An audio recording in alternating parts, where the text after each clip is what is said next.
നമസ്കാരം, കൊട്ടാരക്കര മീഡിയയിലേക്ക് സ്വാഗതം. ശബരിമലയിലെ സ്വർണ്ണപ്പാളി വിഷയത്തിൽ പ്രതിഷേധിച്ചതിനെ തുടർന്ന് റിമാൻഡിലായ സന്ദീപ് വാര്യർക്ക് ജാമ്യം ലഭിച്ചു. Devaswom board Pathanamthitta deputy commissioner ഓഫീസിലേക്ക് യൂത്ത് കോൺഗ്രസ് നടത്തിയ മാർച്ചിലെ സംഘർഷത്തെ തുടർന്നാണ് കോൺഗ്രസ് വക്താവ് സന്ദീപ് വാര്യർ ഉൾപ്പെടെയുള്ളവരെ അറസ്റ്റ് ചെയ്തത്. കഴിഞ്ഞ 9 ദിവസമായി കൊട്ടാരക്കര സബ് ജയിലിൽ റിമാൻഡിൽ കഴിയുകയായിരുന്നു സന്ദീപ് വാര്യർ. ജാമ്യാപേക്ഷ പത്തനംതിട്ട CJM കോടതിയാണ് പരിഗണിച്ചത്.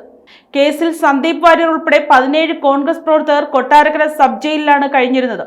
സന്ദീപ് വാര്യർക്ക് പുറമെ യൂത്ത് കോൺഗ്രസ് ജില്ലാ പ്രസിഡന്റ് വിജയ് ഇന്ദുചൂടൻ, സംസ്ഥാന സെക്രട്ടറിമാരായ സാംജി ഇടമുറി, അനീഷ് വേങ്ങവിള, നഹാസ് പത്തനംതിട്ട ഉൾപ്പെടെ 14 യുവാക്കളും 3 വനിതാ പ്രവർത്തകരുമാണ് ജയിലിലുണ്ടായിരുന്നത്.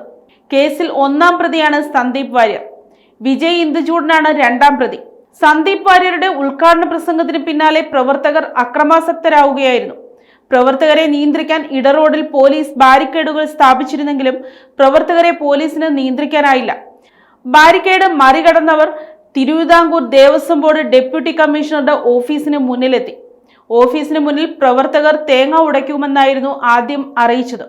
എന്നാൽ പ്രവർത്തകർ തേങ്ങ ഓഫീസിന് നേരെ വലിച്ചെറിഞ്ഞു. പിന്നാലെയാണ് പ്രവർത്തകരെ പോലീസ് അറസ്റ്റ് ചെയ്ത് നീക്കിയത്.